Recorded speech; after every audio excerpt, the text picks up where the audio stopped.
तो नमस्कार, good evening. मैं विकास कुमार बीसीए की मैथमेटिक्स सेकंड में आप सभी का स्वागत करता हूं। बीसीए की मैथमेटिक्स सेकंड में आप लोग को बेसिकली 6 यूनिट पढ़नी है, 6 यूनिट आप लोग को पढ़नी है। ठीक है, इससे पहले आप लोग ने मैथमेटिक्स 1 को पढ़ा था। मैथमेटिक्स 1 को हम लोग ने पढ़ा था, उसको कंप्लीट किया था। तो उसमें हम लोग ने मैथमेटिक्स 1 को किया था। उसमें बच्चों जो यूनिट थी वो आपकी 5 यूनिट उसमें दी गई थी। हमने 5 यूनिट को हम लोग ने कंप्लीट किया था और पिछले 5 साल के क्वेश्चन भी हम लोगों ने उसमें डिस्कस किए थे।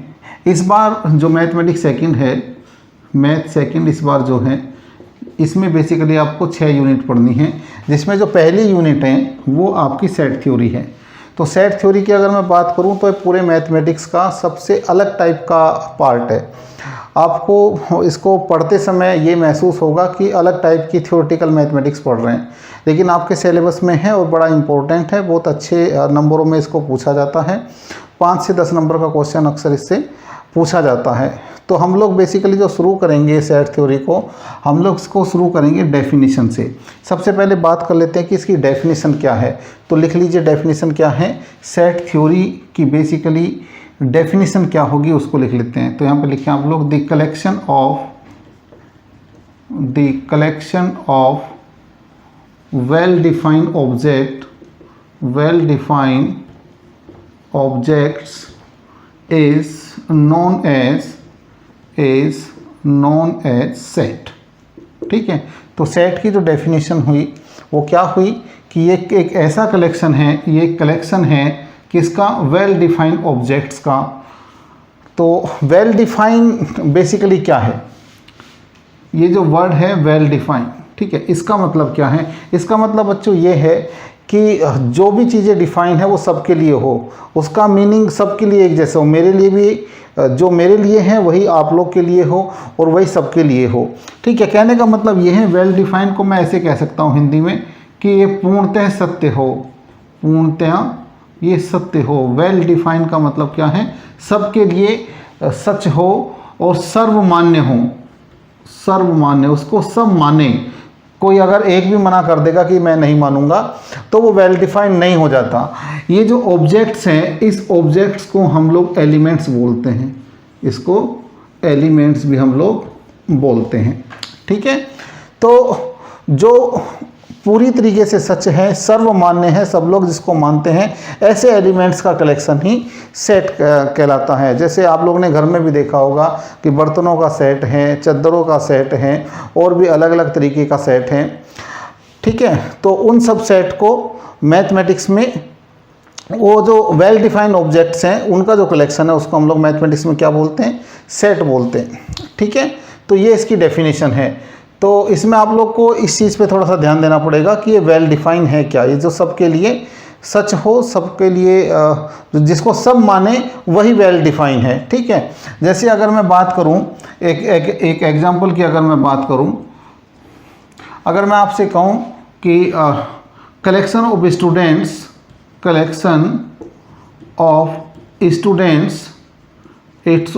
Students in class.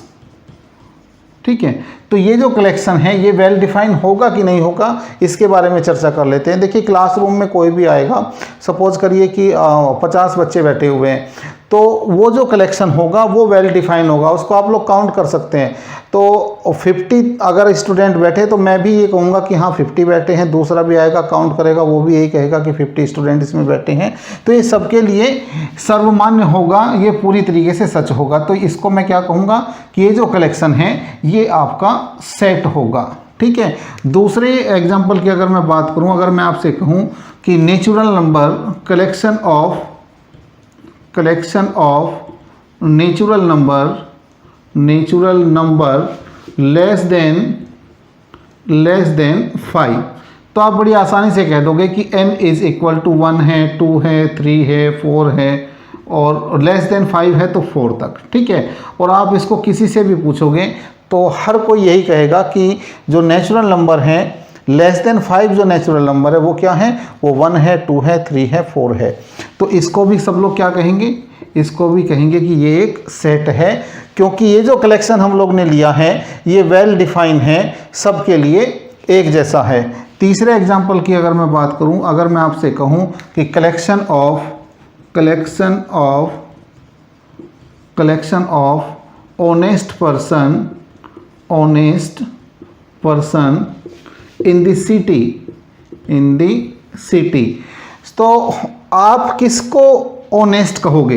ये जो ऑनेस्ट है, ये वर्ड हर किसी के लिए पूरी तरीके से सच नहीं है। मैं किसी को कह सकता हूँ कि ये मेरे लिए बहुत ऑनेस्ट है, आपके लिए कोई और पर्सन होगा जो आपके लिए ऑनेस्ट होगा। हर इंसान हर किसी के लिए ऑनेस्ट नहीं हो सकता।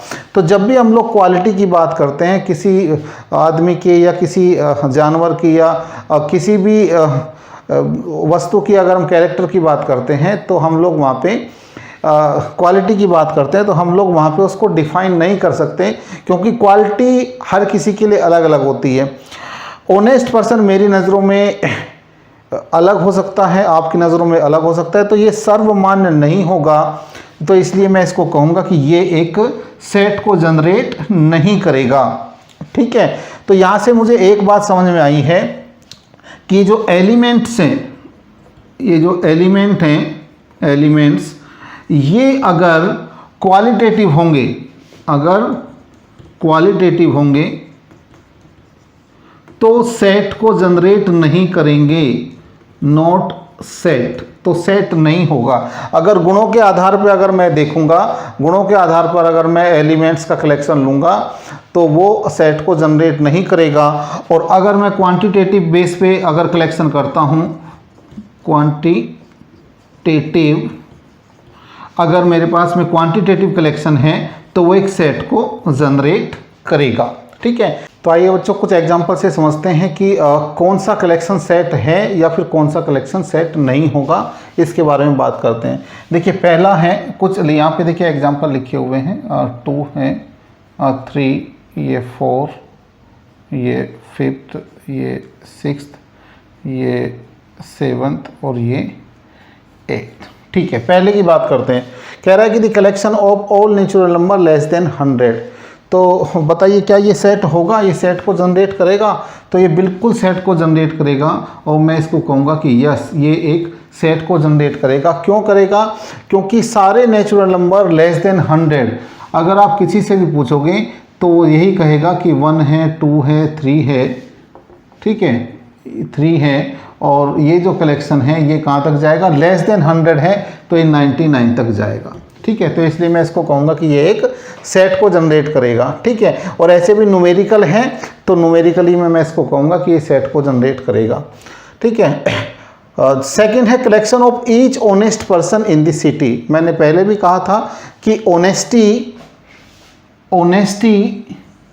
आप किसी की चेक नहीं कर सकते। ईमानदारी, बेईमानी, उसके अंदर के गुण, कितना सच्चा है कितना झूठा है, ये आप इस टाइप का कलेक्शन वेल डिफाइन नहीं होता। मैंने पहले भी बताया था कि अगर मेरे लिए कोई ऑनेस्ट है तो ये ज़रूरी नहीं है कि वो आपके लिए भी ऑनेस्ट हो। ठीक है, तो इसमें कॉन्फ्लिक्ट होने के चांसेस ज़्यादा रहते हैं, तो इसलिए ये एक सेट को जनरेट नहीं करेगा, क्योंकि इसमें हम लोग ऑनेस्ट पर्सन की बात कर रहे हैं, क्वालिटी की बात कर रहे हैं। तीसरा है collection of novels written by Shri Jaishankar Prasad. तो ये बिल्कुल 100% आपका एक सेट को जनरेट करेगा। जितने भी श्री जयशंकर प्रसाद जी ने जितने भी नॉवेल्स लिखे होंगे उनका जो कलेक्शन होगा उसको आप काउंट कर सकते हैं, उसको आप देख सकते हैं। तो इसको मैं कहूँगा कि ये एक सेट को जनरेट करेगा। फोर्थ है collection of vehicle running on the road. ठीक है, अब ये बड़ा मुश्किल सा होता है कि एक रोड पे वाहन चले जा रहे हैं, कभी बाइक आ रही है, कभी स्कूटी आ रही है, कभी 4 पहिया आ रही है, कभी ट्रक आ रही है, कभी बस आ रही है, तो उनका कलेक्शन कैसे होगा? तो ये थोड़ा सा मुश्किल तो है, लेकिन अगर मैं रोड के दोनों तरफ कैमरा लगा दूं, इधर भी एक कैमरा लगा दूं और इधर भी एक कैमरा लगा दूं, तो दोनों तरफ से अगर मैं कैमरा लगा करके काउंट करूं और फिर उनका कलेक्शन करूं तो मैं ये कलेक्शन जो होगा मैं उनको काउंट कर सकता हूं कि कितने व्हीकल ऐसे हैं जो रोड पे रन कर रहे हैं एक पर्टिकुलर टाइम पीरियड पे। अगर मैं बात करूं तो इसको भी मैं कहूँगा कि ये एक सेट को जनरेट करेगा। Collection of most dangerous collection of most dangerous animal in the world. देखिए जो मोस्ट डेंजरस हैं ये एक एनिमल की क्वालिटी को दिखा रहा है, ठीक है। और मैंने आपसे कहा था कि अगर क्वालिटेटिव डेटा है तो मैं उसको क्या कहूँगा कि एक सेट को जनरेट नहीं करेगा। अब कोई बच्चा कहेगा कि सर डायनासोर वो तो सबसे ज़्यादा डेंजरस है, तो डायनासोर पहली बात तो अभी है नहीं, या पहले कभी अगर होगा तो ज़रूरी नहीं है कि वो सबके लिए डेंजरस हो, ठीक है। सांप हमारे लिए बहुत डेंजरस है, किसी के लिए कुत्ता, और तो और छिपकली किसी के लिए बहुत ज़्यादा डेंजरस हो जाती है कि एक बार छिपकली देख ली तो बस ये मानो कि प्राण सूख गए। तो हर किसी के लिए एनिमल का डेंजरस होना ये हर किसी के लिए वेरी करता है, ये हर किसी के लिए अलग अलग है। और मैंने आपको सेट की डेफिनेशन में बताया था कि सेट क्या है, वेल डिफाइंड कलेक्शन का, कलेक्शन है किसका, वेल डिफाइंड ऑब्जेक्ट्स का, जो सबके लिए एक जैसा हो। तो मोस्ट डेंजरस एनिमल का कलेक्शन जो है वो सेट को जनरेट नहीं करेगा। Collection of prime minister in India since 1947, बिल्कुल आप इसको कलेक्ट कर सकते हो, ये बिल्कुल वेल डिफाइन होगा कि जैसे सबसे पहले जवाहरलाल नेहरू आए, फिर उसके बाद में ये इंदिरा गांधी आई, फिर ये आए, फिर वो आए, ऐसे करके बहुत सारे जितने अब तक के प्रधानमंत्री हैं उन सब का कलेक्शन बिल्कुल ये वेल डिफाइन होगा, इसमें कोई कॉन्फ्लिक्ट नहीं होने वाला, ठीक है। फिर है collection of most talented students in the class. तो ये जो मोस्ट टैलेंटेड वर्ड है ये भी हर किसी के लिए अलग अलग है। देखिए ज़रूरी नहीं है कि हर एक स्टूडेंट हर एक सब्जेक्ट में टैलेंटेड हो, हर एक एक्टिविटी में टैलेंटेड हो। कुछ बच्चे ऐसे होते हैं कि मैथ में टैलेंटेड होते हैं, कुछ बच्चे ऐसे होते हैं कि वो EVS में टैलेंटेड होते हैं, कुछ अकाउंट में टैलेंटेड होते हैं, कुछ फिजिक्स में होते हैं, कुछ बायो में होते हैं। तो सबका अपना अलग अलग टैलेंट है, और तो इसमें कहीं ना कहीं कॉन्फ्लिक्ट हो जाएगा। तो ये भी क्वालिटी को दिखा रहा है किसी स्टूडेंट की, तो इसलिए मैं इस कलेक्शन को मैं सेट नहीं कहूँगा। इस कलेक्शन को, ये जो कलेक्शन है ये सेट को जनरेट नहीं करेगा। लास्ट है collection of natural number less than 1। अब आप कहोगे कि जी नेचुरल नंबर लेस देन 1 तो होती नहीं है, तो बिल्कुल सही बात है आपकी, ठीक है। तो कोई ऐसा कलेक्शन आपको मिलेगा नहीं, तो इसका मतलब जीरो कलेक्शन मिलेगा, आपके सेट में जीरो एलिमेंट होंगे। और अगर आपके सेट में जीरो एलिमेंट है, देखिए ये तो बिल्कुल क्लियर है कि जो कलेक्शन है ये सेट को तो जनरेट करेगा। क्यों करेगा? क्योंकि भले ही आपके पास में कोई एलिमेंट ना आए, लेकिन आप उसको काउंटिंग में तो जीरो बता सकते हो कि हाँ हमारे पास में जीरो कलेक्शन है, कोई कलेक्शन हमारे पास नहीं है। जीरो भी वेल डिफाइन है, ठीक है। सब कहेंगे कि जीरो है, जीरो है। मुझसे पूछेंगे कि लेस देन 1, इसका मतलब कोई कलेक्शन नहीं है, जीरो कलेक्शन है, आप भी कहोगे जीरो कलेक्शन है। तो ये सर्वमान्य है, सबके लिए पूरी तरीके से सत्य है, ठीक है, ये वेल डिफाइन है। तो इसलिए मैं इस कलेक्शन को तो मैं सेट कहूँगा, ठीक है। हाँ, प्रॉब्लम क्या आएगी जी, कलेक्शन क्या बनेगा? तो कलेक्शन तो आपका ज़ीरो बनेगा। कलेक्शन क्या बनेगा? कलेक्शन आपका ज़ीरो बनेगा। और अगर कोई कलेक्शन आपका, किसी एलिमेंट का कलेक्शन अगर आपका ज़ीरो है, तो वो कौन सा सेट बनेगा ये मैं आगे बात करूंगा। अभी फ़िलहाल के लिए मैं बता देता हूँ कि वो आपका नल सेट बनेगा। नल बोलते हैं या वॉइड बोलते हैं, ठीक है। तो इसको हम लोग नल या वॉइड सेट बोलते हैं, आगे पढ़ेंगे इसको, ठीक है। आई होप आपको ये समझ में आया होगा कि कौन से कलेक्शन को हम लोग सेट बोलते हैं, कौन से कलेक्शन को सेट नहीं बोलते हैं। अब हम लोग बात कर लेते हैं कि किसी भी सेट को हम लोग रिप्रेजेंट कैसे करते हैं। रिप्रेजेंट नहीं, किसी भी सेट को हम लोग डिनोट कैसे करते हैं। तो हम लोग लिखेंगे how to denote this set, how to denote a set. किसी भी सेट को हम लोग कैसे डिनोट करते हैं। तो हमेशा आप लोग को याद रखना है कि हम लोग हमेशा इंग्लिश के कैपिटल लेटर से किसी भी सेट को डिनोट करते हैं, like ABCD X Y and Z, ठीक है। तो किसी भी सेट को अगर हम लोग डिनोट करते हैं तो उसको इंग्लिश के कैपिटल लेटर से हम लोग डिनोट करते हैं। और अगर हम लोग बात करें कि इसके एलिमेंट को कैसे डिनोट करते हैं, तो हमेशा इसके एलिमेंट को हम लोग to denote the elements of a set we use small letters of English alphabets,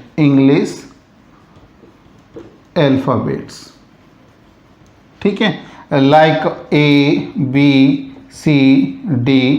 XY Z, ठीक है। तो किसी भी सेट को अगर डिनोट करेंगे तो कैपिटल लेटर से डिनोट करेंगे, और सेट के एलिमेंट को अगर हम लोग डिनोट करेंगे तो इंग्लिश के स्मॉल लेटर से डिनोट करेंगे, स्मॉल अल्फ़ाबेट से हम लोग डिनोट करेंगे, ठीक है।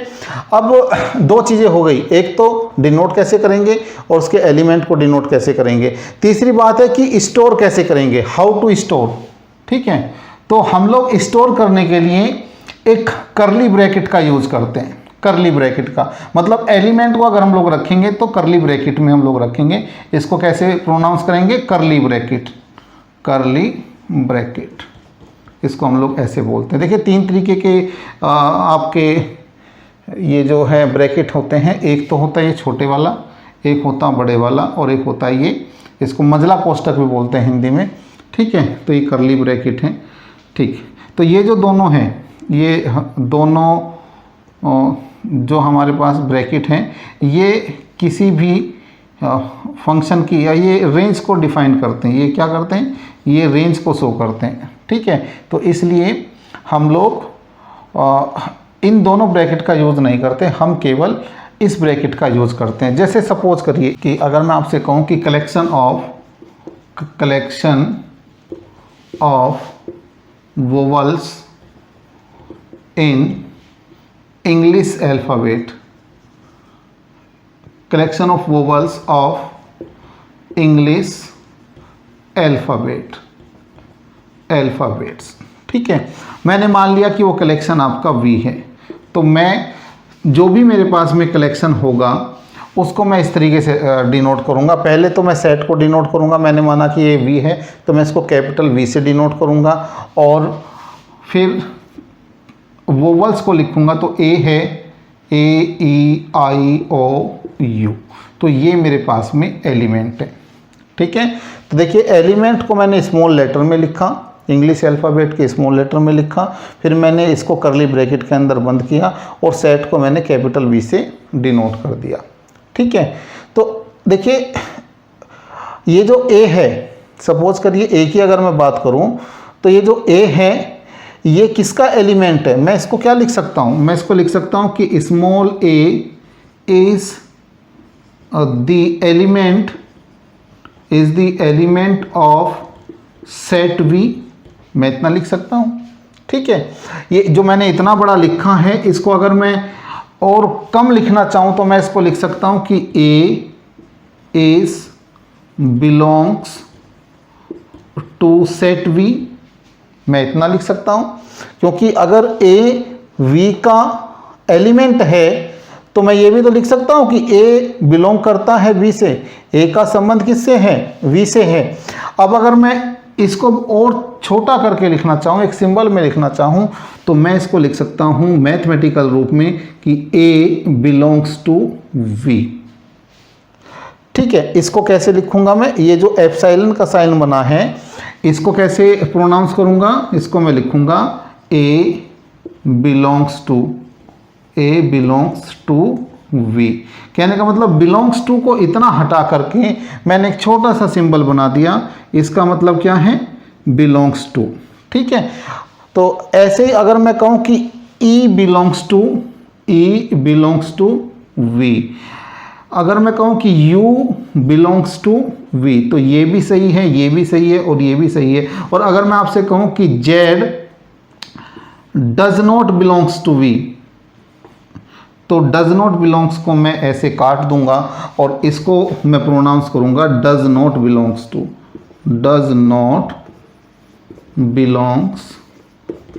टू, ठीक है। ऐसे ही अगर मैं और बात करूं, अगर मैं आपसे कहूं कि Y does not belongs to V, ठीक है, तो मैं इसको ऐसे भी लिख सकता हूं। कहने का मतलब क्या है कि Y V से बिलोंग नहीं करता, इसका मतलब ये है कि Y जो है V का एलिमेंट है ही नहीं, ठीक है। तो अगर एलिमेंट होगा, जैसे A V का एलिमेंट है तो मैं उसको ऐसे लिखूंगा A बिलोंग्स टू V, और अगर एलिमेंट नहीं है तो मैं उसको ऐसे लिखूंगा जैसे Z V का एलिमेंट नहीं है, इसका मतलब Z V से बिलोंग नहीं करता, तो मैं इसको काट दूंगा, जो ये छोटा सा E बना है इसको काट दूंगा, और इसका मतलब क्या है, डज नॉट बिलोंग्स टू। ठीक है, तो अब कुछ एग्जाम्पल ऐसे करेंगे, हम लोग देखेंगे कि किसी भी एलिमेंट में एलिमेंट्स बिलोंग कैसे करते हैं कैसे नहीं करते हैं। तो एक दो एग्जांपल से उसको हम लोग सीखेंगे। ये एक एग्जांपल से इसको समझते हैं कि कहाँ पर हम लोग बिलोंग्स टू का यूज़ करेंगे और कहाँ पर बिलोंग्स टू का यूज़ नहीं करेंगे। इस क्वेश्चन में कुछ एग्जांपल दिए हैं, इनसे हम लोग समझेंगे कि क्या ये ट्रू है जो हम लोग ने लिखा हुआ है इस सेट के अकॉर्डिंग ये जो हम लोग ने लिखा हुआ है क्या सच है और क्या झूठ है, क्या ट्रू है क्या फॉल्स है, इसके बारे में हम लोग बात करेंगे। तो देखिए पहले तो सेट को देख लीजिए। सेट में कौन कौन से एलिमेंट है, एक तो है ए है, बी है, सी और डी एक अलग से सेट है, इसको सेट ओपे सेट हम लोग बोलते हैं, और ये ई दिया हुआ है। ठीक है, तो पहले तो इसका मतलब क्या है बेटा, ये जो सेट है इसका मतलब ये है कि ये भी एक एलिमेंट है सेट ए का। ठीक है, तो सी और डी करली ब्रैकेट में यहाँ पे लिखा हुआ है, ये बिलोंग करता है ए से, तो बिल्कुल सच बात है, ये आपका ट्रू है, ये आपका ट्रू है। फिर कह रहा है कि स्मॉल ए बिलोंग करता है सेट ए से, तो बिल्कुल स्मॉल ए ये रहा, और ये सेट ए का एक एलिमेंट है, तो इसको भी मैं कहूँगा कि ये आपका बिल्कुल ये आपका ट्रू है। फिर कह रहा है कि स्मॉल ई एलिमेंट ई बिलोंग करता है सेट ए से, तो बिल्कुल करता है, ये रहा स्मॉल ई एलिमेंट ई, और ये भी सेट ए का एलिमेंट है, इसका मतलब ये बिलोंग करता है, ये बिल्कुल आपका ट्रू है। तीसरा है कि ए बी ई ए से बिलोंग नहीं करते, बात को समझना, ये कह रहा है कि ए से बिलोंग नहीं करते हैं ए बी ई। तो अगर आप देखो ध्यान से, ए बी ई अलग अलग तो लिखा हुआ है लेकिन एक साथ कहीं नहीं लिखा हुआ है, तो इसका मतलब ये हुआ कि ये जो है ए से बिलोंग ही नहीं करते। ठीक है, देखिए अगर ऐसा होता ए बी यहाँ पे होता और यहाँ पे बिल्कुल ऐसे ही लिखा होता ए बी और ई, ठीक है, और यहाँ पे मैं लिख देता डी। ठीक है, अगर ऐसा लिखा हुआ होता तो मैं कह देता कि yes A B E belong करते हैं ए से, तब तो ये झूठ हो जाता, तब तो ये सच हो जाता। लेकिन ये कह रहा है कि डज नॉट बिलोंग है, बिलोंग ही नहीं करते, तो बिल्कुल सच बात है, बिलोंग करते ही नहीं है, तो बिलोंग नहीं करते हैं, तो इसका मतलब तो ये तो ट्रू हो गया। ठीक है, जेड बिलोंग्स टू ए, बताइए मुझे कहीं जेड है क्या इसमें, नहीं है, तो जब है ही नहीं तो बिलोंग कैसे करेगा, नहीं करेगा, तो इसका मतलब ये फॉल्स है, ये बिलोंग ही नहीं करता है। B does not belong to A, B A से बिलोंग नहीं करता, तो भैया ये तो बिल्कुल झूठ है, बी तो बिलोंग करता है ए से। ठीक है, इसका मतलब ये एक फॉल्स स्टेटमेंट हुआ। वाई बिलोंग करता है ए से, तो देखिए इसमें कहीं सेट ए में कहीं वाई है क्या, तो जब वाई है ही नहीं तो ए से बिलोंग कैसे करेगा, तो इसका मतलब ये आपका फॉल्स हुआ। ठीक है, फिर कह रहा है कि Z does not belongs to A, ये ट्रू होगा कि फॉल्स होगा, तो ये बिल्कुल सच बात है कि जेड ए से बिलोंग करता ही नहीं, क्योंकि जेड ए का एलिमेंट ही नहीं है। देखिए कहीं भी एलिमेंट में जेड नहीं दिखाई देगा, इसका मतलब ये जो कहा गया है ये बिल्कुल सच है कि Z does not belongs to A, तो मैं इसको कहूँगा यहाँ पे ये कि ये आपका बिल्कुल ट्रू है। ठीक है, तो दो बातें आप लोग ने सीख ली, एक तो ये कि कलेक्शन, कौन सा कलेक्शन आपका सेट होगा, कौन सा कलेक्शन सेट नहीं होगा। मैंने आपसे कहा था कि क्वालिटेटिव अगर इंफॉर्मेशन है तो वो सेट को जनरेट नहीं करती, और अगर क्वांटिटेटिव इंफॉर्मेशन है तो वो एक सेट को जनरेट करती है। ठीक है, दूसरा हम लोग ने सीखा कि कोई भी एलिमेंट किसी भी सेट से कैसे बिलोंग करता है, तो अगर सेट का एलिमेंट है तो बिलोंग करेगा, अगर सेट का एलिमेंट नहीं है तो वो बिलोंग नहीं करेगा। तो उस पर हम लोग ने कुछ एग्जांपल देखे, आई होप आपको ये क्लियर हुआ होगा। तो बच्चों आज के लेक्चर में केवल इतना ही, नेक्स्ट लेक्चर में हम लोग रिप्रेजेंटेशन ऑफ सेट की बात करेंगे। आई होप लेक्चर आपको समझ में आया होगा, फिर भी अगर कोई प्रॉब्लम है तो प्लीज़ कॉल करें और कमेंट बॉक्स में कमेंट करके बताएं। So thank you for watching the videos.